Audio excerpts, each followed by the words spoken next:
अस्सलाम वालेकुम वरहमतुल्लाहि वबरकातुहू। आके फूड्स के साथ दोबारा से हाज़िर हैं। आज हम बनाने जा रहे हैं घर में आलू गोभी का सालन। आलू गोभी का सालन वैसे तो बनाना मुश्किल नहीं है, लेकिन हम एक बहुत अच्छे तरीके से आपको बताएंगे कि ये किस तरह बनाया जाता है। इंग्रेडिएंट्स की तरफ आएँ तो 2 आलू आपने छोटे पीसेस में काट लेनी है, गोभी को बड़े पीसेस में काटना है क्योंकि ये बाद में फिर छोटी हो जाती है। और अदरक आपने ले लेनी है, इधर टमाटर, प्याज़ और हरी मिर्च और जो है ना पुदीना वगैरह, ये आपने काट कर रख लेना है।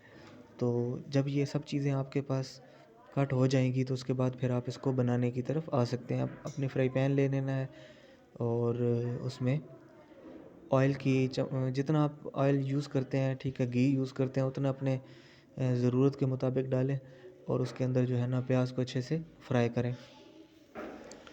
तो तकरीबन हमने प्याज जो है वो डाल दिया है घी के अंदर और इसको फ्राई होते थोड़ी देर तो लगेगी सही, ठीक है। इसी बीच आप चैनल को सब्सक्राइब कर लीजिए ताकि हर आने वाली वीडियो अब तक बआसानी पहुंच जाए। इसके अलावा हमें कमेंट्स में बताया करें कि हमें कौन कौन सी जो है ना डिशेस आपके लिए बना कर लानी चाहिए। तो यहाँ पर तकरीबन हमारे पास जो प्याज थे वो 95% जो है ना ब्राउन हो चुके हैं। अब इसके अंदर हम जो है वो टमाटर ऐड कर देंगे और टमाटर ऐड करने के बाद तकरीबन इसको 2 से 3 मिनट लगेंगे कि ये मसाला बनना शुरू हो जाएगा, ठीक है। और टमाटर जो है ना आपने शामिल कर दिए तो अभी आप इसको मिक्सअप कर लो। तो तकरीबन 1 से 2 मिनट के बाद ये रिज़ल्ट है और इसको साथ साथ हम अच्छे से फ्राई कर लेते हैं ताकि फिर बाद में ये मुंह में ना आता रहे प्याज और टमाटर। तो अब तकरीबन टमाटर भी 4-5 मिनट जब हो गया तो उसके बाद हमने इसके अंदर अदरक शामिल कर लेनी है, क्योंकि अदरक जो है वो आप बिल्कुल लास्ट पे डालोगे तो वो फिर जो है ना उसका एक ज़ायका आएगा बहुत ज़्यादा तेज़। तो आप पहले इसको डाल लो ताकि ये फिर आखिर तक जो है फ्राई हो जाती है।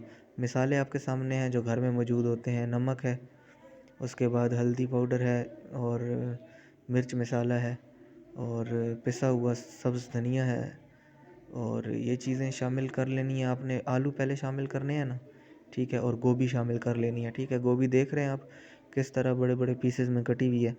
ये इसीलिए बड़े पीसेस में कटी हुई है कि चम्मच का जब इस्तेमाल करते हैं आप सालन को हिलाने के लिए तो आपको पता है गोभी नरम जैसे जैसे होती है तो टूटना शुरू कर देती है। तो फूल जितना बड़ा होगा तो वो बाद में अगर टूटे भी तो बहुत ज़्यादा नहीं टूट पाएगा। तो यहाँ पर जो हमने शामिल कर दिया उसके बाद इसके अंदर मिसाले और हरी मिर्च और पुदीना शामिल कर देते हैं और ये शामिल करने के बाद इसको अच्छे से मिक्सअप करेंगे। अच्छा, मिक्सअप के लिए आपने एक चीज़ का ख्याल रखना है कि चम्मच को बिल्कुल जो है ना गोभी और आलूओं के ऊपर नहीं मारते रहना, वरना ये सब जो है ना बिल्कुल पीस पीस हो जाएंगे, बारीक हो जाएगा। मतलब आपने चम्मच जो है ना वो साइड से लगानी है, ठीक है, ताकि ये टूटे नहीं। और ऊपर ढक्कन रख देना है आपने। और अच्छा, हमने तो यहाँ पर थोड़ा सा शॉर्ट किया है, ठीक है, लेकिन आपने जब ढक्कन रखना है गोभी के ऊपर फिर इसको 4 से 5 मिनट आप छोड़ दें, कुछ भी नहीं होता, ठीक है। चूल्हे की फ्लेम मीडियम कर लें और इसको पकने दें। और ये तकरीबन जो है 4-5 मिनट के बाद आलू गोभी ये नरम हो जाएगा। उसके बाद आप इसकी कंडीशन देखें, इसके अंदर चम्मच चलाएं, पानी का बिल्कुल यूज़ नहीं करना। और फिर मज़ीद इसको 3-4 मिनट दे दें और इसको मज़ीद पकने दें मीडियम फ्लेम पर, ठीक है। और माशाल्लाह से देखें आप कि गोभी ने अपना जो है ना वो कलर पकड़ लिया है और वो उसका जो ज़ोर था एक वो टूट गया। और सालन ने जो है गोभी के सालन ने ये जो है घी भी छोड़ दिया है। तो अभी ये माशाल्लाह से बहुत ही एक प्यारी लुक इसकी आ रही है।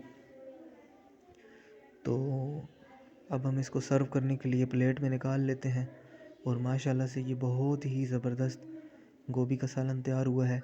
और आप इसको पराठों के साथ खाएं या रोटी के साथ खाएं, ये बहुत मज़ा करती है। इसके साथ चटनी बनी हुई हो तो बहुत मज़ा करती है। तो आप भी घर में बनाइएगा, कोई मुश्किल नहीं है। आपने देखा है कि टोटल ये 12 से 15 मिनट की रेसिपी है और इसको हर कोई बना सकता है। और देखिए कितनी प्यारी लुक दे रहा है, अच्छे से ये बन चुका है और इसका टेस्ट क्या ही बात है, बहुत मज़े का है ये। तो जो है क्योंकि मैंने खाया हुआ है तो मैंने तभी आपको बताया। ये देखा है आपने, क्लोज़ लुक में आपको दिखा रहा हूँ।